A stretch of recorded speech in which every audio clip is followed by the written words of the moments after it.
اعوذ باللہ من الشیطان الرجیم بسم اللہ الرحمن الرحیم وَلَقَدْ نَادَانَا نُوحٌ فَلَنِعْمَ الْمُجِيبُونَ، اور ہمیں پکارا تھا نوح نے تو ہم کیا ہی اچھے ہیں جواب دینے والے اور دعا کے قبول کرنے والے۔ رب انی مغلوب فانتصر، حضرت نوح علیہ السلام نے جب فریاد کی پروردگار مجھے تو انہوں نے دبا لیا ہے، میں مغلوب ہو گیا ہوں، تو اب تو ہی بدلہ لے اور تو ہی مدد فرما۔ تو اللہ کی مدد آ گئی، وَنَجَّيْنَاهُ وَأَهْلَهُ مِنَ الْكَرْبِ الْعَظِيمِ، اور ہم نے اسے اور اس کے گھر والوں کو کرب عظیم سے نجات دے دی۔ اب کرب عظیم کو آپ خود سوچئے کہ ایک تو کرب عظیم ان کی مسلسل 950 برس سے ایک شخص دعوت دے رہا ہو اور لوگ استہزاء کر رہے ہیں اور تمسخر کر رہے ہیں۔ یعنی یوں سمجھیے کہ مکے میں تو یوں کہا جا سکتا ہے کہ ابھی 10-12 برس ہی ہوئے ہیں مسلمانوں تمہیں یہ جھیلتے ہوئے، ہمارے اس بندے نے 950 برس تک صبر کیا تھا۔ تو اس کا اندازہ کریں کس قدر کرب میں، کس قدر ضیق میں اس کی جان آئی ہوگی۔ جیسے کہ ہم دیکھتے آ رہے ہیں کہ حضور کی جان جس طرح ضیق میں آ گئی تھی کہ ان کے اوپر گویا کہ لوگ عزت کر رہے ہیں، دکھائیے کوئی معجزہ، آپ رسول ہونے کا دعویٰ کرتے ہیں تو ایسا ہی معجزہ دکھائیے جیسے موسیٰ نے دکھائے، جیسے عیسیٰ نے دکھائے۔ اور ادھر سے اللہ تعالیٰ کا فیصلہ یہ ہے کہ کوئی ایسا حصی معجزہ ہم نہیں دکھائیں گے۔ تو چکی کے دو پارٹوں کے درمیان محمد الرسول اللہ صلی اللہ علیہ وسلم آئے ہوئے۔ یہ تو سورہ انعام جو اس کا کلائمیکس ہے اس موضوع کا، اس عنوان کا، وہ پڑھ چکے ہیں۔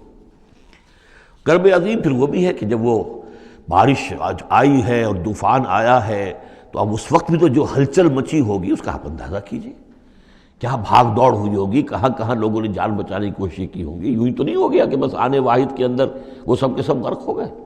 تو کرب عظیم جو اس وقت ہوا ہے، یوں سمجھیے کہ ایک قیامت صغریٰ ہو گئی ہوگی۔ یا ایھا الناس اتقوا ربکم ان زلزلۃ الساعۃ شیء عظیم، تو اس کا کچھ نہ کچھ عکس تو اس وقت ہوا ہوگا نا۔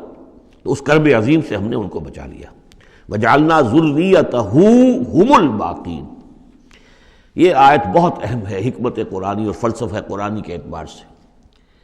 اور ہم نے بنا دیا اسی کی اولاد کو باقی رہنے والا۔ اس سے یہ ثابت ہوتا ہے، یہ ایک اسلوب حصر ہے کہ حضرت نوح کے بعد پھر کسی اور شخص کی نسل دنیا میں چلی نہیں۔ یعنی یہ کہ ان کے ساتھ 72 تھے، 80 تھے، کتنے نہیں تھے۔ ایک جگہ قرآن میں یہ بھی آیا ما آمن معہ الا قلیل، سوائے چند لوگوں کو ایمان نہیں لایا۔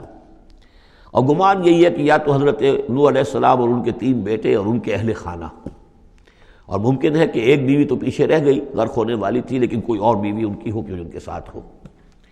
اور باقی یہ کہ ممکن ہے ان کے جو کچھ ملازم ہوں گے، خادم ہوں گے، بس۔ اور میرا یہ خیال ہے کہ ان پر کوئی ایمان نہیں لایا۔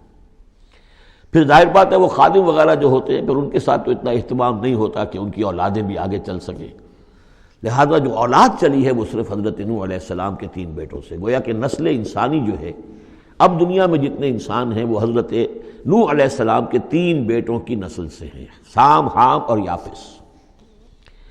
اور یہ کہ اسی لیے ان کو آدم ثانی کہا جاتا ہے۔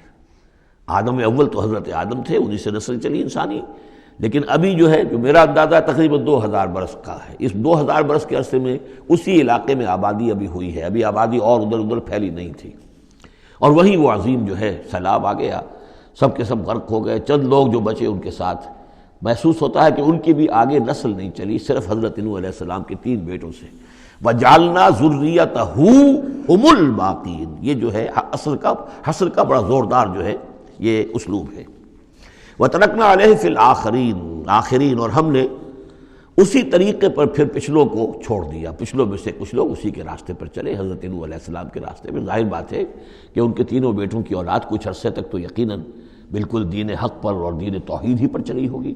پھر جیسے وقت گزرا پھر شیطان نے ورغلایا اور یہ کہ مختلف قسم کے توہمات میں اور مختلف قسم کے جو شرک ہیں ان کے اندر مبتلا کر دیا۔ سلام علی نوح فی العالمین، سلام ہو نوح پر تمام جہانوں میں۔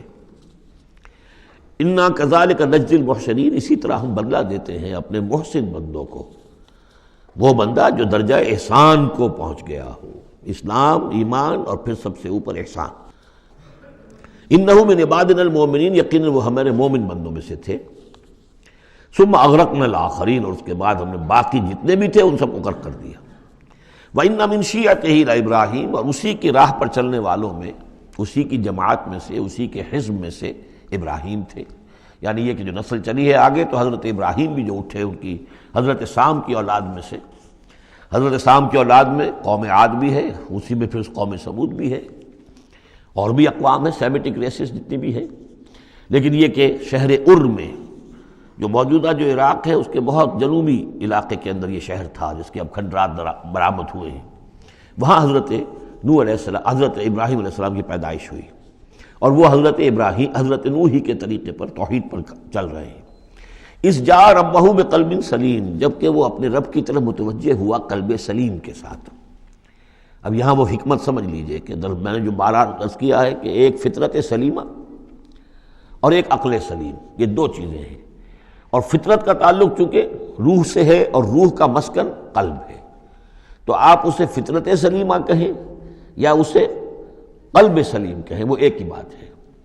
قلب سلیم اپنی اصل حقیقت پر، اصل جو حیت اس کی ہے اس پر باقی ہو، پرورٹڈ نہ ہوئی ہو اس کی فطرت، اس پر پردے نہ پڑ گئے ہوں، اس کے خد و خال جو ہیں وہ اپنی اصل سلامتی کے ساتھ باقی ہوں، اور پھر اس کو کہتے ہیں صوفیہ سیر الی اللہ، اس جا ربہ بقلب سلیم، جو قلب سلیم ہے وہ اللہ کی طرف آگے بڑھتا ہے، اور عقل سلیم کی روشنی میں وہ پھر پہنچتا ہے توحید تک، اور توحید کے بعد معاد تک، جیسا کہ میں نے کئی مرتبہ عرض کیا کہ سورہ فاتحہ در حقیقت اسی مقام پر کھڑی ہے کہ ایک انسان کے جو قلب سلیم اور عقل سلیم کی رہنمائی میں توحید اور معاد تک پہنچ گیا ہے، اور اب وہ یہ بھی جان گیا ہے کہ اصل طریقہ زندگی گزارنے کا یہی ہے کہ اللہ کی بندگی کی جائے، اس ایک خدا کی بندگی کی جائے۔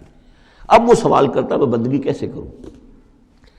جیسے میں نے آپ کو بتایا مکے میں ایسے لوگ موجود تھے، حضرت سعید بن زید جو ہیں کہ جو بہنوئی تھے حضرت عمر بن الخطاب کے رضی اللہ تعالیٰ عنہ کے جو والد تھے زید، وہ موحد تھے، اور کعبے کے پردے پکڑ پکڑ کر دعا کیا کرتے تھے کہ اللہ میں صرف تجھے پوجنا چاہتا ہوں، تیری بندگی کرنا چاہتا ہوں، لیکن نہیں جانتا کیسے کروں۔ ظاہر بات ہے، اس لیے اہدنا الصراط المستقیم، یہ ہے اصل میں سورہ فاتحہ کا جو نظم ہے کہ وہاں تک تو پہنچ گئے، الحمدللہ رب العالمین الرحمن الرحیم مالک یوم الدین ایاک نعبد، یہاں تک تو انسان پہنچ گیا، لیکن اب بندگی کیسے کریں؟ ایاک نستعین اہدنا الصراط المستقیم، اس بندگی کے لیے تیری مدد چاہیے، توفیق بھی تیری ہو اور ہدایت بھی تیری جانب سے ہو، دو چیزیں ہمیں ملیں گی تو ہم تیری بندگی کا حق ادا کر سکیں گے۔ اذ جاء ربہ بقلب سلیم، صدق اللہ العظیم۔